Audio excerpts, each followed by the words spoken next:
দর্শক, FR care হাসপাতালের সামনে রয়েছেন আমাদের সহকর্মী আলিমুজ্জামান সাফওয়ান। সেখান থেকে সরাসরি যোগ দিচ্ছেন তিনি। সাফওয়ান, খালেদা জিয়ার শারীরিক অবস্থা নিয়ে নতুন কি তথ্য রয়েছে আপনার কাছে, বিস্তারিত আমাদেরকে জানাবেন।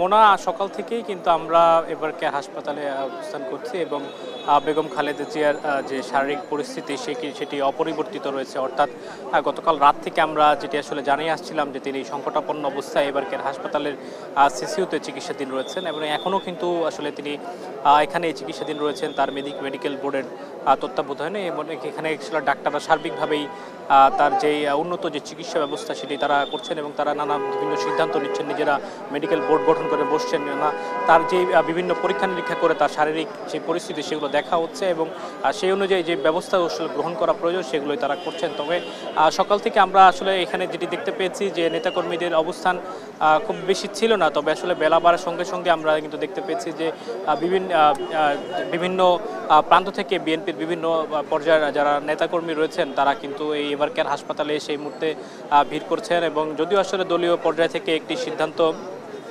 দেওয়া হয়েছিল যাতে কোনো পর্যায়ে নেতাকর্মীরা আসলে এখানে এসে আসলে যাতে ভিড় না করেন, তারপর আসলে তারা ছুটে এসেছেন বেগম খালেদা জিয়ার সার্বিক পরিস্থিতি দেখার জন্য বা বেগম খালেদা জিয়ার চিকিৎসার যে খোঁজখবর সেটি তারা নেওয়ার জন্য এখানে এসেছেন। সবার অবস্থানই কিন্তু এবার হাসপাতালের বাইরে এই মুহূর্তে রয়েছেন। তবে বিএনপির কোনো সিনিয়র নেতৃবৃন্দ অথবা স্থায়ী কমিটির কোনো সদস্যকে কিন্তু সকাল থেকে আমরা আসলে এখন পর্যন্ত দেখতে পাইনি হাসপাতালের বাইরে।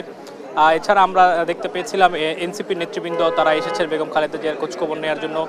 এনসিপি থেকে তাসনিম যারা এসেছেন, হাসনাত আবদুল্লাহ এসেছেন এবং নাসিরউদ্দিন পাটোয়ারি, তারা তিনজন মিলে কিন্তু সকাল 10টার দিকে কিন্তু তারা এবার কেয়ার হাসপাতালে প্রবেশ করেছেন বেগম খালেদা জিয়ার খোঁজখবর নেওয়ার জন্য। এছাড়া বিএনপির ভারপ্রাপ্ত চেয়ারম্যান তারেক রহমান তিনি কিন্তু দেশবাসীর কাছে আসলে এ পর্যন্ত কিন্তু 2-3 বার তিনি সামাজিক যোগাযোগ মাধ্যমে খালেদা জিয়ার জন্য দোয়া চেয়েছেন। এছাড়াও বিএনপির পক্ষ থেকেও কিন্তু মির্জা ফখরুল ইসলাম আলমগীর সহ অনেকেই তারা দোয়া চেয়েছেন বেগম খালেদা জিয়ার জন্য। তো আমরা সবাই আসলে এখানে বর্তমানে আসলে অপেক্ষারত অবস্থায় আছি।